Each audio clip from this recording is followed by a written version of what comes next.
for those who have just joined a bit later, I'm Sinlin from Medical Channel Asia, your MC for today. So just an update for everyone, you have over 100 attendees from all across Southeast Asia. So right, in the next segment, we will be setting aside some time to answer some of the questions that were posed by some of you during the registration process. So for the first question someone would like to ask is, so Dr. Jade, what's the difference between CPR and AED? What's the difference between CPR and AED? Okay, so thank you for that question. I probably should have explained a little bit more. CPR stands for cardiopulmonary resuscitation. So cardio is the chest, pulmonary is the lungs, and resuscitation is when you bring someone back, to life.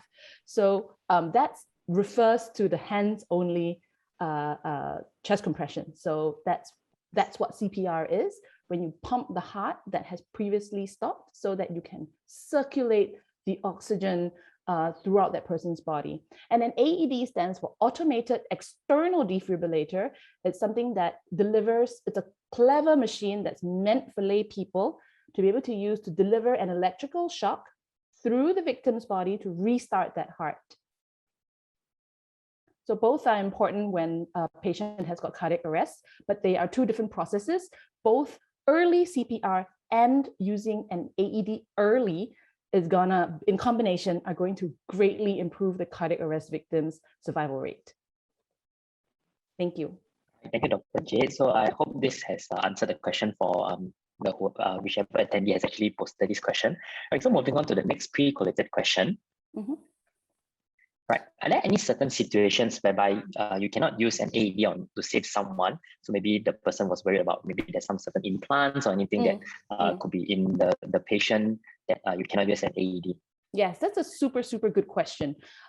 In a situation where a patient has collapsed, where a person has collapsed and you witness that, the first thing you're going to do is you're going to call 995 and call for help. Now that dispatcher is first of all going to figure out what is wrong. Okay, has the patient fainted? Did the patient not have breakfast? Is the patient having a nap? Or has the patient collapsed from cardiac arrest? So that dispatcher is going to ask you two questions. One of them is this victim responsive? So if the patient is responsive and he tells you, gosh, my head really hurts, he's not going to ask you to use an AED on him. But if the patient is not responsive and it's just lying there, then that's something that's going to be a big alert. The second question is the patient breathing normally? So if the patient is not breathing at all, just not breathing, or if the patient is not breathing normally, so he's breathing something like a fish that's gasping for water when it's up, for air when it's out of the water, like that. That's a patient that's not breathing normally, right? So if he's not breathing at all or he's not breathing normally, then the dispatcher is very likely to ask you to start CPR and use an AED if that's available, okay? So when you use the AED, really all you're doing is you're switching the machine on and you're putting the pads on this patient, okay? Then you're going to wait for the AED to give you an instruction. The AED will read the rhythm of the heart, and if it is not a situation where a shock is required, you just continue CPR or whatever it is that you need to do. So if the guy just, sits up and says, oh gosh, thanks for saving my life, then obviously you don't, go ahead and shock the patient. But if the AED reads the rhythm and says you do need to shock the patient, it will ask you to do that, and it'll be very obvious which button to press, and you just go ahead and do that. Then after the shock is delivered, you are expected to continue CPR for another 2 minutes until the AED reads the rhythm again. So the short answer to your question is, you can attach an AED to anybody. You can even attach an AED to me, and I'm fine. The AED will not ask you to do anything, though. It will not ask you to shock me. It is only if I'm collapsed and my heart requires defibrillation that the AED will tell you to do so. So don't be worried about bringing the AED to the victim. Don't be worried about switching it on. Don't be worried about attaching those pads and listening to what it has to say. If this patient doesn't require a shock, merely putting the pads on isn't going to hurt the patient. I hope that answers the question. Right, thank you, Dr. Jade. I also do hope that answers the question. So moving on to the next pre-collated question. Okay, so I think this one is from an attendee from Indonesia. Oh. So the question is, in Indonesia, my echo and ECG were normal, but upon checking them in Singapore, there seems to be a 90% block on the angiogram. So the question is actually how accurate is it between an echo and an ECG in determining the heart disease? That is a super good question. And that is exactly why we do recommend that a certain tiers of people or certain age group that when you go for your health screening, some of you might require a bit more thorough cardiac screening. So these are all different tools. They look at different parts of your heart. An echo, for example, can show you, what heart roughly looks like. And on the outside, at any rate, it can sort of look at the contractility, how well it pumps. It can look at flow rate. It can look at your valves and things. And ECG really just measures the electrical rhythm of your heart. So if you are having a heart attack right now, then that ECG will show that it's very likely to show you're having a heart attack right now. But you could have 90% blockage on your angiogram. But if the electrical rhythm is currently normal because you're not having a heart attack as a result of those heart blocks, then that ECG might look normal. It might look less normal if it was a stress ECG. For example, if you're on a treadmill and you're being stressed and you're running, it might look a bit less normal. Perhaps if you were feeling some chest pain throughout the day and you were using a 24-hour Holter ECG, so it's like a machine that you wear for 24 hours and it measures your electrical rhythm continuously for 24 hours. But most of the time, the ECGs that are done for people are done as a snapshot at that point in time. So it needs to be taken in the context of how that person is feeling. Sometimes we also do blood tests, look at cardiac enzymes. But the short answer to that is that these are three completely different modalities. Sometimes people get a large blockage like this one, a 90% block on the angiogram, simply on health screening. And if you see that, then that's the advantage is that you have time to plan what you want to do. If you want to put in a stent or something like that, you can say, well, I'll clear my calendar, next month and I'll do that, However, if you had that angiogram that was done as an emergency because you had heart pain and you came in and that ECG was abnormal, and then we went ahead and checked and oh my gosh, there's a 90% block, then that would be an emergency procedure. That's literally something that you have to sign your consent really, really quickly for, and that's an emergency, which is always a little bit more stressful for everybody. So yeah, three different modalities, all good ones, usually important to think about them in the context with which you did them. Right, thank you, Dr. Jade. So I guess the bottom line is really different tools, different modalities has its own purpose and its own functions, right? Yes, I did want to say one more thing about this, which is that the block in the angiogram is what happens when you have a heart disease. It's often associated with older people, usually male. Perhaps there's a smoking history, perhaps there's diabetes, there's high blood pressure and all things on board. And then there's a buildup of that blockage within that heart vessel. And that's what you mean when you say you've got a block. And that is one of the very common things that leads to a heart attack. Okay, but sometimes you can have young people, fit young people. Sometimes you can have ladies, who did not have a smoking a history, who do not have diabetes, who do not have high blood pressure, and sometimes they can have a heart attack, but it is not because of blockage. Okay, it is because of an electrical disturbance in their hearts. And in that kind of, in both situations, CPR and defibrillation are helpful, but particularly in the very young ones who are previously well, using the CPR and AED is really the only thing that's going to be able to save them, because they didn't need any vessel to be unblocked. They really just needed you, the layperson, to start CPR and use the defibrillator. Right, thank you, Dr. Jade. Right, so moving on to the next question that we have. Right, so the question is, how do you tell the difference between like a fainting spell versus a stroke versus a cardiac arrest when someone passes out? And also a related note is how do I know when to use the AED? Okay, great question, because I guess it's because in all of these situations, the victim might present in sort of like a fainted sort of collapse manner, right? So it's sometimes difficult to differentiate between a fainting spell, a stroke, and a cardiac arrest. So in all of these situations, to find out whether or not someone's responsive, you would tap them very firmly on their shoulders and say, hello, hello, are you okay? All right. And try and see whether or not they can be roused, right?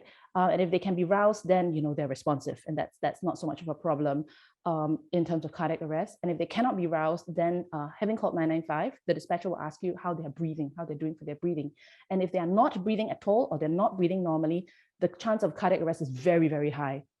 And so then they will ask you to start CPR. And when you use an AED, it will tell you whether or not you need to start that defibrillation. You could potentially, though, put an AED on any of these patients. and it will correctly tell you not to shock the patient. It would just ask you to do whatever is necessary else other than shock the patient.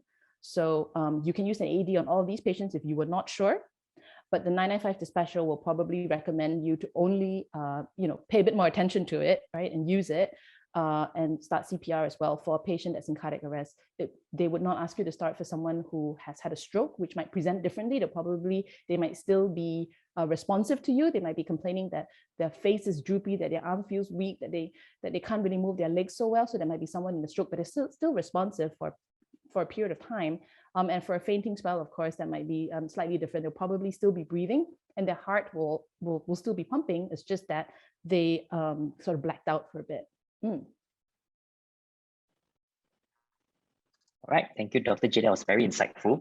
So for the last question of the pre-collated segments, so one of the attendees actually also asked, what if there's no AED nearby? So is it actually a necessary life-saving device, and will a person actually die without this shock from the AED?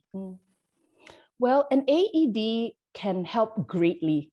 I had shared some statistics in the beginning of my talk, and even with only early CPR, you can save a life, but that chance is boosted greatly if you have used an AED as well, particularly when it's a situation where, we talked about earlier, where it's really an electrical disturbance in that heart. That AED is very, very, very helpful. So if there is no AED nearby, then just do the chest compressions until the fire biker or the ambulance gets to you. If there is an AED nearby, don't be afraid to use it. Do not hesitate to use it. In Singapore, we have them really all over the place. They're in every MRT station. There's one in every 2 HDB blocks. They are in places where there's a dense population, like malls. In schools, there's 3. In hospitals, even, there's AEDs in a lot of the food courts where the lay people are. So we feel that it's so important that we have provided sort of like, the hardware all over the place to be able to help people who are keen to use it. So it's a very good life-saving device. If it's there, use it. And without the shock, the chances of survival, if they needed it, is definitely lower. So I'd highly encourage people to learn how to do CPR and use an AED, and to use it early. Right, so this question is number 1, what do I need to do if someone at home experiences a stroke or heart attack or cardiac arrest? What do you need to do at home if someone has experienced a stroke or cardiac arrest? A stroke, yes. a heart attack. All right, fine. So we'll put heart attack and cardiac arrest in the same box, which is that it is a heart emergency. And we'll put stroke under a separate box, which is a brain emergency. In both of those situations, they are very time sensitive. It's important to recognize that this person has had a stroke or a cardiac emergency. Which is why it's great for you all to attend these seminars like that are organized by Medical Channel Asia. So once you recognize that the person has had a stroke, which may be because they have a part of their face that is drooping, a part of their body that is weak, or a part of their body that they cannot feel, or a very, very, very the worst headache of their life, like a thunderclap. If they have got a brain emergency, or if they have a heart attack or cardiac arrest or heart emergency where they complain of chest pain, they look quite pale, they're quite sweaty, they can't breathe, and then they collapse. In both of these instances, really, the important thing to do is to get medical help. And that would be to call, in Singapore, 995. Do find out if you are in another country what the emergency number is, and put that on your fridge so that you don't forget it. Once you call for help, that ambulance is going to come to you. In an urban medical society like Singapore, the ambulances can come between 8 to 12 minutes. And for time-sensitive things like brain or cardiac emergencies, they will usually send a fire biker as well. So someone can come even more quickly, maybe with not all of the equipment of an ambulance, but with some of the necessary equipment. It's usually 4 to 6 minutes. So you are pretty much on your own for 4 to 6 minutes. What can you do then? Well, if you stay on the line with the dispatcher, they will tell you what to do. If it was a heart emergency, then they will ask you to start CPR. That's very important. If there's an AED available, then perhaps it is downstairs of your HDB block. Then, have someone who's nearby to go and get it. If you are alone, just do the CPR, okay? And when the AED comes, attach it, listen to the instructions, and start the defibrillation. if this person requires a shock, the earlier you give it, the better. Don't wait for the firefighter or the ambulance to arrive. All right, thank you, Dr. Jade. All right, so for the next question, also from Facebook Live. So the question is, how does one person do CPR on an elderly without worrying that it might actually crush the chest and rib bone? Okay, that's an excellent question. So the priority is to save the person's life. So the priority is to pump the heart hard and fast so that you can effectively circulate the oxygen throughout the body, including the brain, especially the brain. Okay. Even if you were to break a rib, it is not as worrisome as if this person dies or if this person has poor neurological outcome because of this cardiac arrest. So if you do feel like this person's bone has broken, just shift your hand slightly and continue. Remember, you're on the phone with a 995 dispatcher. So you can also voice your concerns and say, I've heard a crack, I'm concerned, and they will just ask you to just shift slightly. But it is common, right? It is okay to break that rib of a person who's very, very old. It usually happens in people who are very old with very weak osteoporotic bones. In most other people, the biggest problem is that people are not actually pushing hard enough, not that they have pushed so hard that the bones have cracked. But I did also want to give you the other perspective, which is that when this patient is recovering in the hospital with that rib fracture, they will not blame you for having broken their rib. They will thank you for having saved their life. And most of these sort of like rib fractures, especially if they're isolated rib fractures, just one or two, they don't really require surgery either. You just give them a Panadol, ask them to get up and start walking as soon as possible. Don't stay in bed for too long, otherwise that rib fracture will, and that immobility will result in bigger problems like chest infection and all that. They actually really literally encourage them to start walking as soon as they can. So that rib is going to heal, in weeks. But the main problem is that if that person's life was not saved, then there is no recovery to even speak of. So it's a good question. But I would say that the priority is always to save that person's life and ensure they have a good neurological outcome. Right. Thank you, Dr. Jade, for that.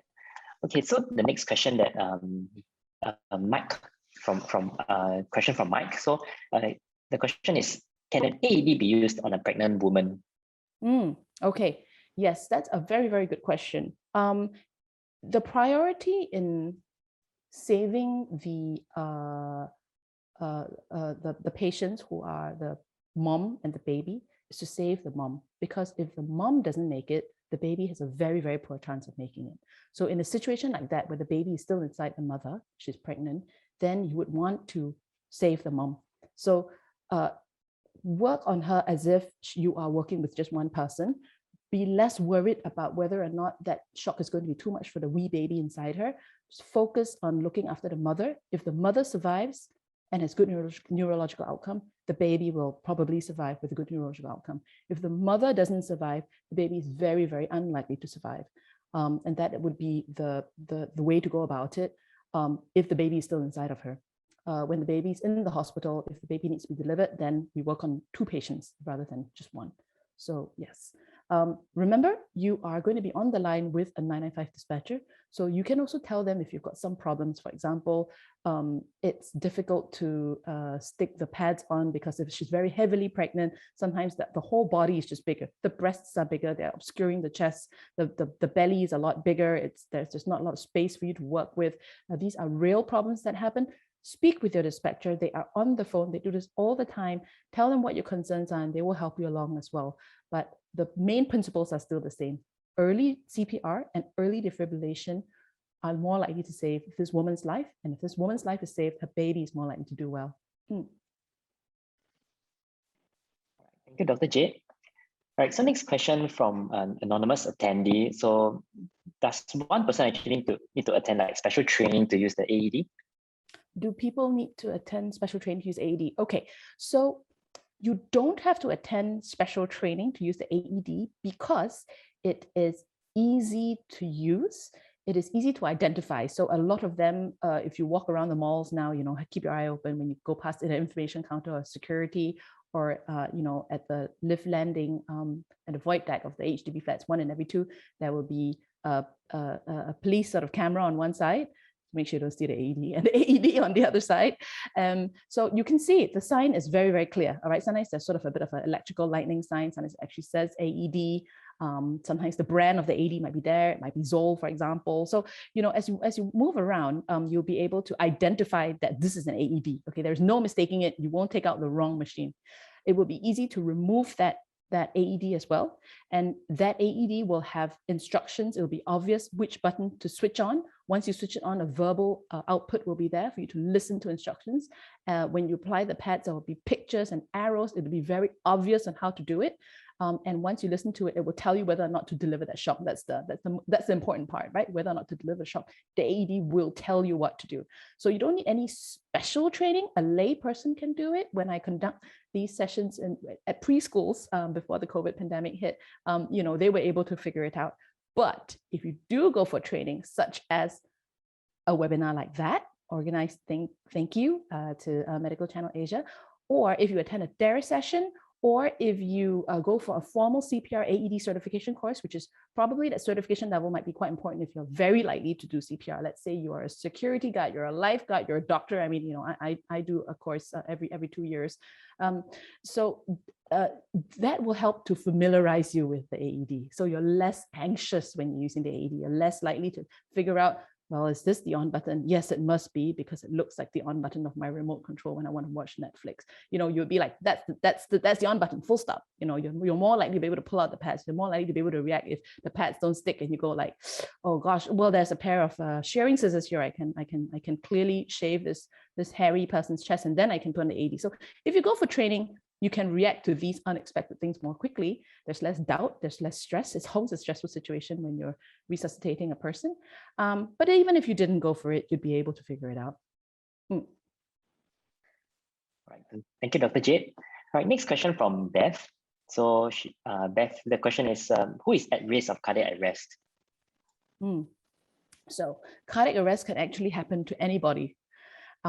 We typically associate people with heart attacks because of heart blockage with the more elderly gentlemen who had smoked a lot, who's got diabetes, who's got high blood pressure, who's got high cholesterol, who's got a family history of cardiac illness. Those are the typical ones who might have heart blockage that can lead to a cardiac arrest. And for sure, that's a great majority of people with cardiac arrest. But cardiac arrest can also lead to other things. For example, electrical disturbance in the heart. And that sometimes happens in very young people. It can happen to girls. It can happen to fit NS boys. It can happen to people who are just jogging in the park. It can happen to people who didn't have any previous illness and who led very healthy lives.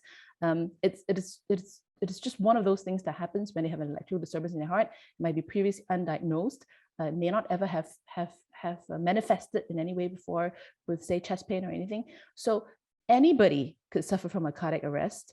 And that's why it's so important that all of us learn what to do so that we're there for each other. I think learning how to do CPR and how to use an AED is something that you learn for someone else. You're never going to be doing CPR on yourself. You're never going to use an AED on yourself. It's really a gift that you're going to be giving someone else, that gift of life. All right, thank you, Dr. Jade. All right, so next question from an anonymous attendee. So this one is relating to what if a child collapse? So can they still use the regular AED that they find in the public? Great, super. So when a child collapses, there are some slight differences in the method of the CPR. Remember, you're going to be online with the 995 dispatcher. So that person is going to guide you on the finer differences. That might be related to the depth, for example. And that makes sense, right? Because if you're going to be compressing 4 to 6 centimeters for an adult with a big, thick chest, for a child, it's probably going to be a little less. For an infant who's under a year, it's going to be even less, all right? But all that information will be through the dispatcher. Other than the depth, for you to be able to deliver that strength for the CPR for an adult, you usually be using 2 hands. So you're going to be interlocking your fingers, you're going to be straightening your elbows, straightening your shoulders, and aligning your whole body. So you're using pretty much your entire upper body strength to do this. For a child, you might use just 1 hand. And for a baby who's under 1 year old, you might be using either 2 thumbs or just 2 fingers. So that all makes sense, right? Okay, so a dispatcher will help you along with those finer points when it comes to a child collapsing. For children, because they die from respiratory arrest as well, giving them that mouth to mouth is very important. So I've said earlier on that for adults, you don't need to do mouth to mouth ventilation, because in a place like Singapore, the firefighter and the ambulance gets to you within minutes, and that's enough. That's enough for you to just do the chest compressions. But for children, it's important for you to do that mouth to mouth. So the 995 dispatcher will guide you along as you do that.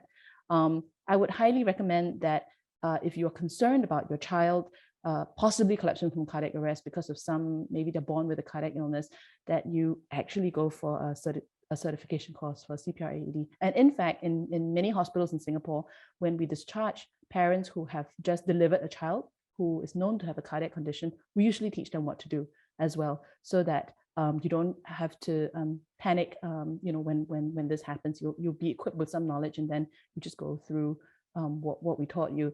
With respect to the AED, usually public AEDs will have a couple of sets of pads. So if it was a child, then they will give you an instruction. If the child is under a certain age, under a certain weight, then use these pads instead. And they sort of deliver an attenuated, a weakened electrical charge to the body. Sometimes there might be a button for you to press as well. And they say, okay, this is a child victim, then you press this button, and then the AED will be able to sort it out. So yes, you can still use a regular public AED.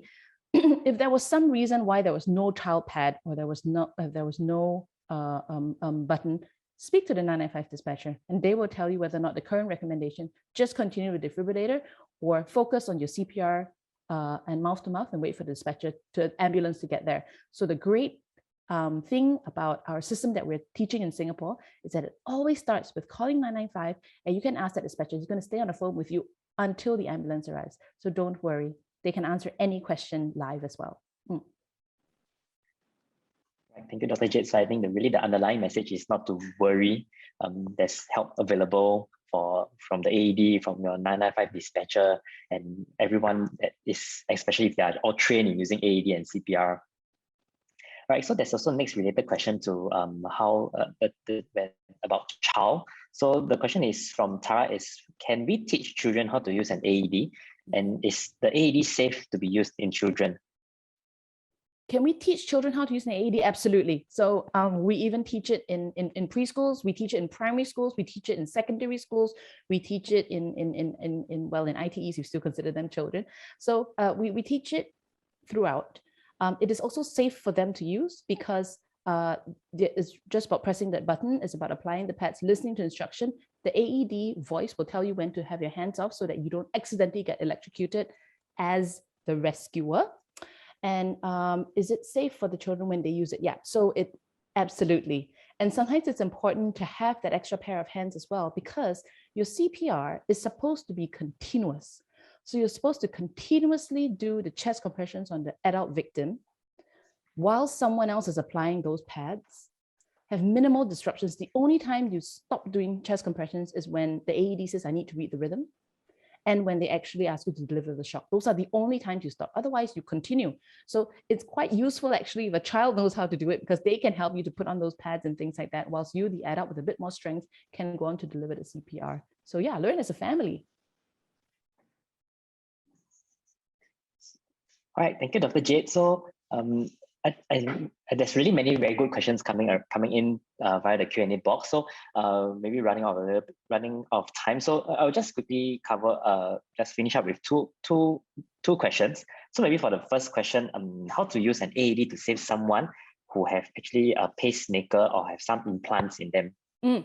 Okay, so if you are on the phone with a 995 dispatcher, what they will ask you to do is this, all right? So you tell them that, oh my gosh, I think this person has got a pacemaker, or I feel something that is like the size of like a cigarette box that seems to be protruding from their skin, underneath their skin. What should I do? They'll just ask you to move slightly away and just continue as normal. So yeah, still do the chest compressions and everything, but you might want to reposition maybe, usually chest compression is not an issue because that's in the center of the chest. It's usually the AED pad that needs to be repositioned a little bit.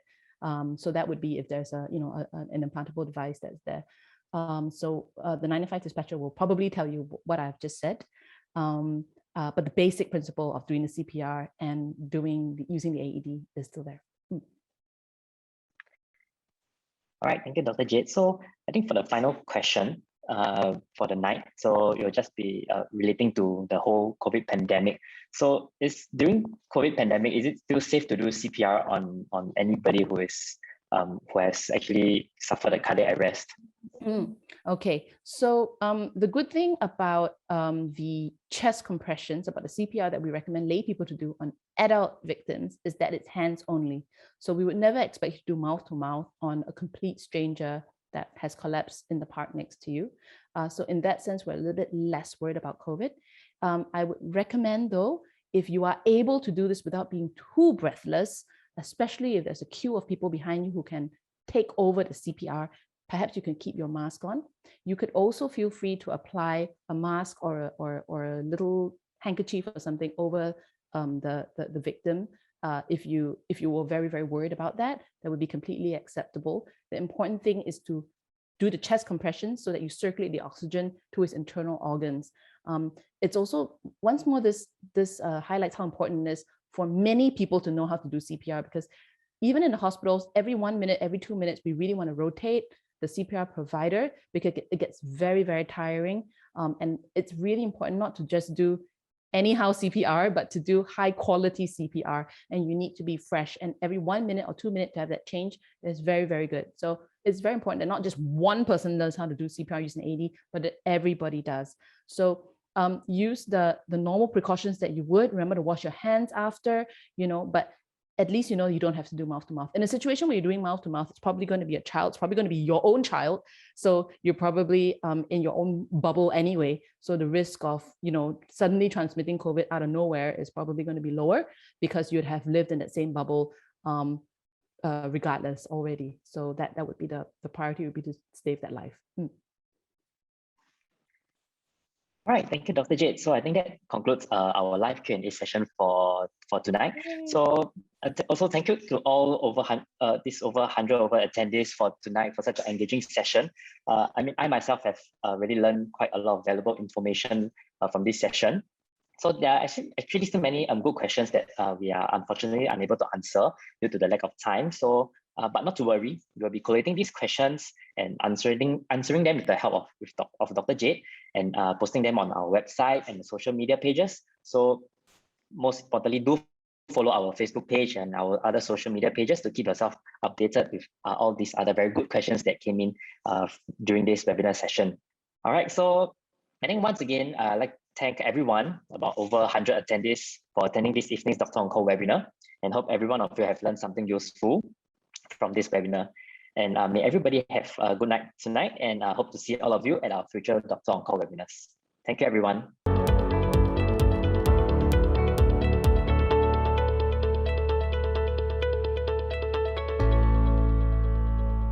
Don't forget to like, comment, and subscribe for your regular dose of Asian health information.